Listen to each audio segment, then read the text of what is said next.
Westeros. Westeros is a continent located in the far west of the known world. It is separated from the continent of Essos by a strip of water known as the Narrow Sea. Most of the action in Game of Thrones takes place in Westeros. Author of the series George R.R. Martin has stated that Westeros is based on medieval Britain, but as a full-sized continent that is roughly the same size as real-life South America. Historically, most of Westeros used to be divided into 7 different kingdoms, including all lands south of the Wall in the distant north. After the Targaryen conquest, the kingdoms were all unified into one realm, but the common name persisted. The title of the monarch on the Iron Throne was Lord of the Seven Kingdoms. The two names are often used interchangeably, though the lands beyond the Wall were never actually part of the Seven Kingdoms. People or things from Westeros are referred to as Westerosi. Geography. Westeros is bordered to the west by the Sunset Sea, to the south by the Summer Sea and to the east by the Narrow Sea and Shivering Sea. The northern edges of the continent have not been charted, but are believed to extend to the northern polar ice cap. The continent shares similar geography and geometry to the real-life Isle of Great Britain, and is narrow, about 900 miles wide at its widest point, but long, extending for almost 2,000 miles from the Summer Sea to the wall that marks the northern border of the Seven Kingdoms. The extent of the wildling lands beyond the Wall are unknown. The continent's terrain varies immensely. There are significant mountain ranges, such as the Mountains of the Moon in the Vale of Arryn, the Red Mountains of Dorne and the Frostfangs. There are also several extensive river networks, most notably the Trident and its numerous tributaries, but also the Blackwater Rush, the White Knife, the Mander, and the Green Blood. The climate varies between extremes of heat and cold across the large continent. The north is the only region in which snowfall is common, even in the middle of the years-long summers. Beyond the Wall, the temperature becomes even lower and hostile, forming the taiga woodlands of the haunted forest, reaching into the truly polar regions of the lands of always winter, in the unmapped farthest north. In the far south, the terrain becomes hotter and more arid, and Dorne contains the continent's only deserts. Notable offshore islands include Bear Island, Skagos, the Iron Islands, Tarth, Dragonstone, and the Arbor. The continent is also home to immense woodlands, such as the haunted forest beyond the Wall. South of the Wall, within the Seven Kingdoms, there are 3 major forested regions: the Wolfswood around Winterfell, the Kingswood south of King's Landing and straddling the northern border of the Stormlands, and the Rainwood in the southern half of the same region. Numerous smaller wooded areas dot the continent. Westeros is separated from the eastern continent of Essos by the Narrow Sea and also by the island chain known as the Stepstones. According to myth, the Stepstones are a remnant of an ancestral land bridge linking Westeros and Essos together, destroyed in a cataclysm more than 10,000 years ago. As well as the vast eastern continent of Essos, other lands are known to exist. The Summer Islands lie to the south of Westeros and there is regular trade between the islands and the Seven Kingdoms. A forbidding, mostly unexplored continent called Sithorios is also known to exist to the southeast across the Summer Sea, but there is little contact between it and Westeros. Some islands are known to exist in the Sunset Sea to the west of Westeros, but the true extent of this ocean is unknown. To the east of northern Westeros lies the island of Ibben, home to traders and whalers, who occasionally trade with the Seven Kingdoms and the free cities of Essos. Climate and seasons. Westeros's climate shifts from a subarctic wasteland in the furthest north, beyond the Wall, to a desert climate in the furthest south, along the peninsula of Dorne. In the normal course of events, the furthest north still has light snowfalls even in the longest summers, while Dorne almost never sees snow, even in the most severe winters. Westeros and Essos both experience seasons of varying length, usually lasting at least a couple of years each. The length of the seasons is completely unpredictable and varies randomly. The maesters of the Citadel keep a close eye on the length of the days in order to try to predict how long the current season will last, but this is an inexact science at best. At the time the series opens, the world has been experiencing a summer that has lasted for 9 years, which is unusually long, and the maesters fear that an equally long winter will follow. Westeros extends much further north than Essos, so is much more adversely affected by long winters, while Essos, which extends into equatorial regions, is typically warmer. In the north, the winters are extremely cruel. Lords set aside non-perishable food items for storage against the next winter, while many of the North's most notable strongholds are built in favorable areas, such as Winterfell on hot springs or the dread fort of House Bolton on volcanic vents. Some castles, like Winterfell, have elaborate greenhouses which permit the growing of vegetables even in the harshest winters. Despite these precautions, famine and starvation is common during northern winters, and is one of the reasons the north has a small population despite its vast size. There is a suggestion that the long seasons are not natural in origin, but may have stemmed from a near-mythical event called the Long Night 8,000 years ago, when it is said that the White Walkers used the cover of a winter that lasted a generation and a night to invade Westeros. They were defeated in the battle for the dawn, thrown back into the furthest north and prevented from returning by the raising of the wall, but the seasons never recovered. Maesters are highly skeptical of this story, dismissing it as folklore, despite the inarguable presence of the wall. Regions. The 7 kingdoms are divided into 9 administrative regions, 7 of which were independent kingdoms before the Targaryen conquest. Each region, except the Crownlands, is ruled by a great house, who in turn are commanded by the king on the Iron Throne. These regions are: the North, ruled by House Stark from the castle of Winterfell. Bastards of noble birth born in the north take the surname Snow. The principal port and city of the north is White Harbor. The north is the largest of the regions of Westeros but also the most sparsely populated, due to the harshness of the long winter. The north also includes the Wall and the lands administered by the Night's Watch, which are technically independent but are almost always thought of in conjunction with the north. The north is the only region in Westeros to govern itself independently of the King of the Undulls and First Men.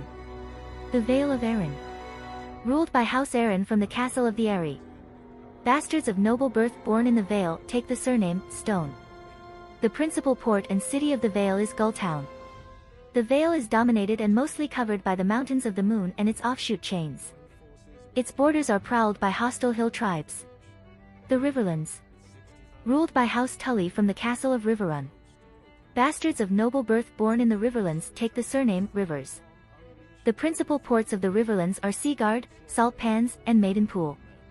Notable towns include Stony September. The Riverlands are dominated by the mighty River Trident and its numerous tributaries, including the Tumblestone. The Riverlands, lying close to the center of the continent, have been the site for battles and conflicts throughout the history of Westeros. Once an independent kingdom, they were overrun by the Ironborn a century before Aegon's invasion and are thus not counted as an 8th kingdom, despite their significant size and population. The Riverlands are, as their name suggests, one of the most fertile and populous regions in Westeros, which is in many ways the only reason they have been consistently able to recover from the frequent wars that cross their borders. The Iron Islands, ruled by House Greyjoy from the castle of Pike on the island of the same name. Bastards of noble birth born on the Iron Islands take the surname Pike. The major islands of the chain are Great Wyke, Old Wyke, Harlaw, Blacktide, Orkmont, Saltcliffe and Pike itself. The Iron Islands are rain-lashed and cold, home to a hardy, warrior race known as the Ironborn. They live for warfare and reaving, and are the most troublesome and rebellious of the Iron Throne's subjects. The Westerlands, ruled by House Lannister from the castle of Casterly Rock. Bastards of noble birth born in the Westerlands take the surname Hill. The principal city and port of the Westerlands is Lannisport. The Westerlands are noted for their hills and low mountains which are rich in silver and gold, providing House Lannister and their vassals with immense wealth. The Crownlands, ruled directly by the king on the Iron Throne from the city of King's Landing in the Red Keep, the largest city in Westeros and the capital of the 7 kingdoms. Bastards of noble birth born in the Crownlands take the surname Waters. Other notable townships of the Crownlands include Duskendale and Rosby. The Crownlands stretch along the shores of Blackwater Bay and across several islands in the Narrow Sea, such as Dragonstone, Driftmark and Claw Isle. The islands are separately administered from Dragonstone. The Crownlands were never a kingdom before the conquest. Control of the region fluctuated between various neighboring kingdoms throughout history. The Reach, ruled by House Tyrell from the castle of Highgarden. Bastards of noble birth born in the Reach take the surname Flowers. The principal city and port of the Reach is Old Town, the second largest city of Westeros. The Reach is the second largest region of Westeros and by far the most fertile and populous, allowing the Tyrells to field vast armies and also results in them being wealthier than any other family but the Lannisters. The Reach also includes several offshore islands, such as the Shield Islands and the Arbor. The Stormlands, ruled by House Baratheon from the castle of Storm's End. Bastards of noble birth born in the Stormlands take the surname Storm. The Stormlands include several offshore islands, most notably Estermont and Tarth. It ranks moderately among the other regions in terms of population and wealth. The Stormlands are racked by frequent storms off the narrow sea, and experience significant rainfall. The Stormlands are also one of the most densely wooded areas in Westeros, particularly south of the Neck. It contains not only the Rainwood, which covers the southern half of the Stormlands, but also shares much of the Kingswood, spilling across the northern border with the Crownlands. As a result, its climate is, in general, that of a temperate rainforest. Dorne. Ruled by House Martell from the Castle of Sunspear. Bastards of noble birth born in Dorne take the surname, Sand. The principal ports of Dorne are Sunspear itself and the Planky town at the mouth of the Greenblood. The people of Dorne are isolated from the rest of Westeros by the Sea of Dorne and the Red Mountains, giving them a greater sense of national identity than most of the other peoples of the Seven Kingdoms, even more than the Ironborn and the Northmen. Since Robert's rebellion and the murder of several prominent Dornish nobles during the sack of King's Landing, the Dornish have pursued a more isolationist path. Beyond the Wall. A vast, snow-covered wilderness independent from the Iron Throne and separated from the Seven Kingdoms by the Wall. It is inhabited by tribes of people known as wildlings, who often attempt to raid along the Bay of Seals or the Bay of Ice or climb over the wall for the same purposes. Population. The population of Westeros extends into many millions, though a precise count has never been attempted. The major cities of the continent have populations in the hundreds of thousands, and each of the great houses can field a reasonably well-equipped army in the tens of thousands. Due to its desert climate, Dorne has the smallest overall population. Due to their extremely small size, the Iron Islands are also among the least populated. The north has one of the smallest overall populations, and is the most sparsely populated region, with huge regions of deserted wilderness extending between the major towns and holdfasts. Meanwhile, the prosperous and fertile Reach is the most heavily populated, followed closely by the Riverlands. Westeros is overwhelmingly populated by humans, to the point that non-human sapient races are considered mythical. Nonetheless, the existence of such races are believed by many of the uneducated small folk, and even some Westerosi literati such as the Maesters acknowledge that races such as the Giants and the Children of the Forest might have once existed, although they are gone now. Unknown to most, the most dangerous of these mythical races are on the march once again. There are several notable human ethnic groups currently extant in Westeros. Undulls. The majority of the population of Westeros are descended from the Undulls who invaded the continent some 6,000 years ago. The Undulls consider themselves more civilized and cultured than the other peoples of Westeros. First Men. The First Men were the original human inhabitants of Westeros, who crossed the Arm of Dorne and fought with the Children of the Forest before making peace with them. Thousands of years later, the Undulls invaded Westeros and displaced or conquered the First Men everywhere south of the Neck. As a result, the First Men are still the predominant ethnic group in the north, though 6,000 years of intermarriage with Undull lords has blurred this somewhat. Free Folk. The people who live beyond the Wall call themselves the Free Folk, called wildlings by people south of the Wall, and are not held to be subject to the Iron Throne. They are descended from those First Men who lived north of the Wall when it was constructed. The Free Folk are not a homogeneous single group, but consist of numerous different tribes, townsfolk, farmers, fisherfolk, and warriors, who mostly spend more time fighting one another than the forces of the Seven Kingdoms. Occasionally, they are united under an overchief known as the King Beyond the Wall. Ironborn. The Ironborn are a grouping resulting from the intermarriages between the First Men inhabitants of the Iron Islands and the Undulls who invaded them. While ethnically similar to other regions in the south of Westeros, which also have mixed First Men and Undull ancestry, their isolated geography on a harsh and rocky group of islands separate from the mainland resulted in their culture developing very differently, even after the arrival of the Undulls. Rejecting the worship of both the old gods and the Seven, they developed their own faith based around the drowned god and their own culture which favors piracy, martial prowess, and reaving over farming and trading. Rhoynar. The people of Dorne are descended from the Rhoynar, the hardy warrior folk of the eastern continent who settled in Dorne after being driven out of their homeland by the Valyrians, and then intermarried with the local Undulls and First Men. The blood of the Rhoynar is thus intermingled in the Dornishmen. Rhoynar ethnicity is most strongly represented in those who live near the coasts and rivers, and weakest in Dornishmen who live in the interior mountains. They tend to be olive-skinned with dark curly hair. They have a reputation for being hot-headed and sexually liberal. Unlike the other Seven Kingdoms, they practice equal primogeniture. Children of the Forest. The Children of the Forest are a legendary race who ruled Westeros for untold millennia before the arrival of the First Men. According to myth, they were diminutive, long-lived, and few in number, but were protected by the powerful magic of the Green Seers and the martial prowess of their elite warriors, the Wood Dancers. They helped the first men defeat the White Walkers and raise the wall, but disappeared from Westeros after the Undul invasion. Maesters of the Citadel today claim that the children were myths and never truly existed. Giants. According to the Wildlings, giants still exist north of the wall and have some contact with the Wildling communities. White Walkers.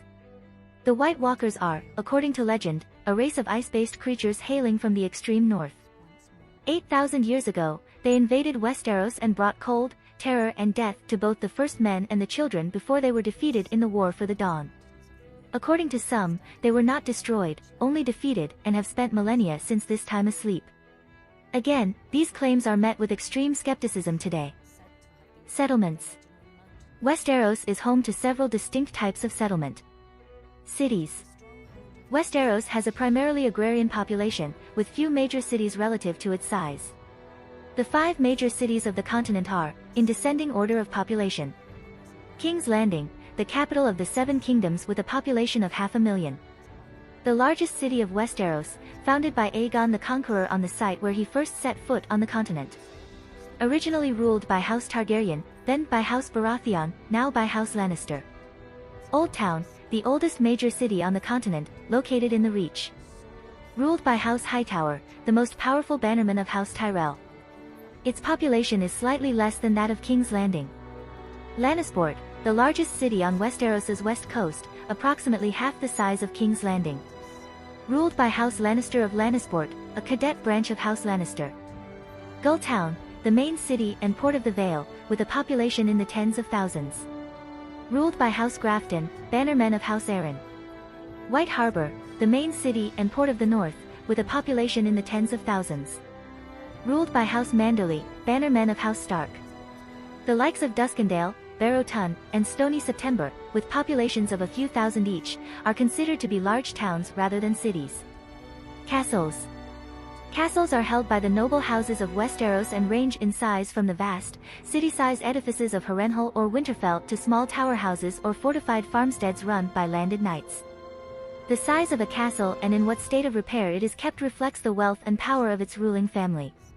The most notable castles of Westeros include Harrenhal, Storm's End, the Eyrie, Pike, Riverrun, the Twins, Winterfell, the Dread Fort, Casterly Rock, Highgarden, Sunspear, Dragonstone, and the Red Keep of King's Landing. Animals. Westeros is home to several notable animal species. Aurochs. A large, bovine animal. Used as a beast of burden and domesticated livestock, noted for their extreme size. When dragons were extant in Westeros, the larger ones were known to hunt aurochs. Dragons. Winged reptiles of tremendous age and ferocity, capable of breathing fire. Originated in the east and enslaved by the Valyrians, who used them to forge their empire. Most dragons were destroyed in the Doom 4 centuries ago, leaving the few possessed by House Targaryen as the only known surviving dragons in the world, which they used in their invasion of Westeros. The last Targaryen dragons died over 150 years ago. The skulls of more than a dozen dragons are kept in the Red Keep. The dragon is taken as the sigil of House Targaryen. Dire wolves. A larger cousin of regular wolves, only found north of the Wall. In the south, they are considered near mythical. Occasional sightings of dire wolves have been reported by the Night's Watch, but at the time the series starts there have been no confirmed sightings south of the Wall for centuries. The dire wolf is taken as the sigil of House Stark. Krakens. Massive cephalopods that stalk the world's oceans. So rare that they are largely held to be mythical, though sailors occasionally report seeing them. The kraken is taken as the sigil of House Greyjoy. Ravens. Trained messenger ravens are used as part of a widespread communications network that links all of the major cities and holdfasts in the 7 kingdoms. Shadow cats. Large feline predators, found throughout Westeros but most notably in mountainous terrain such as the Vale of Arryn. 6000 to 700 BC, over the centuries following the Undul invasion, hundreds of petty kingdoms form across Westeros, eventually aggregating into several larger powerful realms, and ultimately, 7 large kingdoms. Some of the later great houses such as the Starks or Lannisters had previously managed to establish large hegemonies or high kingships over large regions, but in this time period they turned into large, well-organized, and centrally run kingdoms. 2000 to 700 BC, the final, 7 kingdoms, as they were later known, coagulated from previous smaller kingdoms during this time period as they absorbed their neighboring rivals. This process is roughly said to have finished anywhere from 1,000 years before the War of Conquest to 1,000 years before the War of the Five Kings, varying by region. The fortunes of each kingdom rise and fall, then rise again over the centuries as they compete with each other for lands and power, fueling constant and petty border wars throughout the continent. The Stark kings expel pirates from the mouth of the White Knife River on the east coast, and to defend against further incursions founded the settlement that will later grow into White Harbor, the North's only major port. Around this time the Kingdom of the Reach hit a low point in its power, culminating in the Dornish sack of Highgarden, apparently prior to the Rhoynar migration, as these were Dornish kings, and not princes. In subsequent generations the Gardener kings of the Reach gradually rebuilt their strength again. 700 BC, the Rhoynar migrate to Dorne, after being driven from the Rhoyne River network in Essos by the Valyrians. House Martell intermarries with the Rhoynar led by Princess Nymeria, and with their extra numbers conquers the rest of Dorne, unifying the entire region for the first time. House Manderley is exiled from the Reach but given safe haven in the north, where House Stark rewards them with rule over White Harbor. House Bolton is finally subdued by House Stark in the north. The Dornish marches in the Red Mountains remain as they have been for centuries, a contested borderland of endemic warfare between the Reach, the Stormlands, and Dorne. 400 BC, House Bolton rises again in rebellion against House Stark, but is subdued once more. Due to his actions in suppressing the Bolton rebellion, the younger son of the king in the north, Carlin Stark, is awarded lands confiscated from the north of the Bolton's former possessions, founding a cadet branch of House Stark. Over the generations, Carlshold becomes known as Carhold, and the Carlshold Starks become known as House Karstark. The Stormlands successfully invades and conquers the Riverlands, under the Storm Kings of House Durrandon. This reduces the number of kingdoms to 7, the Kingdom of the North, the Kingdom of the Vale, the Kingdom of the Isles and Rivers, the Kingdom of the Rock, the Kingdom of the Reach, the Storm Kingdom, and the Principality of Dorne. 300 BC, the newly ennobled House Frey begins construction of a massive bridge and castle complex across the Green Fork of the Trident, which when completed is known as the Twins. The Freys rapidly amass great wealth from bridge tolls and rise to become one of the major noble families of the Riverlands, though they are looked down upon by other more ancient families as upstarts. 200 BC, House Targaryen, one of the aristocratic families of the Valyrian freehold, settles on Dragonstone Island in Blackwater Bay, to establish a Valyrian trading outpost. 100 BC, the Targaryens relocate their entire family and household to Dragonstone Island, just off the east coast of Westeros in Blackwater Bay, convinced by a prophecy that the destruction of Valyria is imminent. This proves true, as the doom of Valyria follows only a few years later, leaving the Targaryens on Dragonstone with the world's only surviving dragons. The Targaryens and their vassal houses on other islands in Blackwater Bay remain uninvolved with outside affairs, slowly building up their strength. 60 BC, some 3 generations before Aegon's landing, the Iron Islands enter into their second great era of expansion, conquering the territory of the Riverlands from the Stormlands.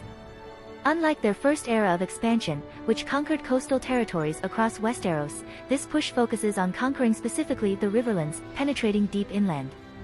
The Ironborn hold everything between the Blackwater to the south and the Neck to the north, and from the west coast to the east coast. The Ironborn invasion is led by King Harwin of House Hor, and the Iron Islands continue to rule the Riverlands until the time of Harwin's grandson, Harrenhor, also called Harren the Black. Wishing to demonstrate his wealth and power, King Harren spends years and vast resources constructing a castle far more massive and formidable than any other in all of Westeros on the north shore of God's Eye Lake, Harrenhal, a fortress impregnable to ground attack. The enslaved local rivermen are forced to toil on the castle's construction, to build the tool of their own domination. Ironically, the construction of Harrenhal Castle finishes the very same day that the Targaryens and their dragons land on the east coast of Westeros to begin their conquest. In the books. Westeros in the books is depicted much as in the TV series, though it is possible that the book version of the continent is slightly larger, as in the TV series it only takes a large party a month to get from Winterfell to King's Landing. In the book version, this would only be possible for a fast single rider with frequent changes of mount. George R.R. Martin has stated in interviews that the continent is roughly the size of South America. This is backed up by the suggestion by Maester Luwin in Season 2 that Torrens Square is barely 40 leagues, 120 miles, from Winterfell. On the book maps, the distance is actually about 220 to 230 miles. However, how far Lewin was rounding down, or up, is unknown, making precise determinations of the difference impossible.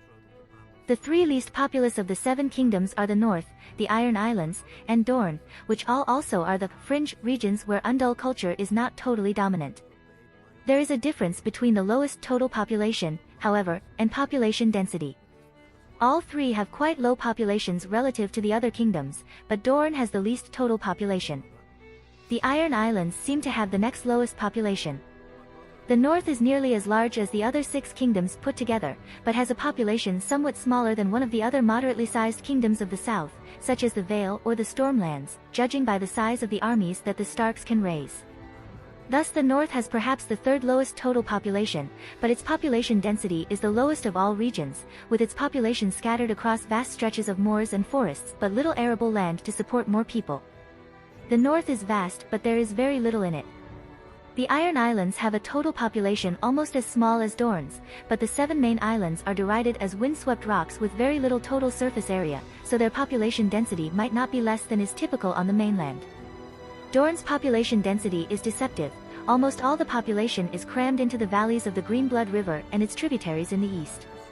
Outsiders who visit Sunspear or other major settlements in the river valleys think that they have the same, or even greater, population density than other regions of Westeros, not realizing that the towns in the river valleys represent almost the entire total population of Dorne. There are also settlements up in the Red Mountains to the west, but central Dorne is a true rolling sands desert, and utterly uninhabited except for a few oasis castles.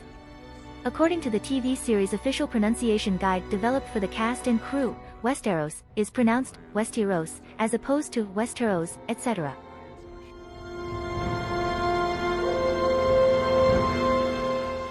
If you like this content, don't forget to like and subscribe. See you later, bye bye.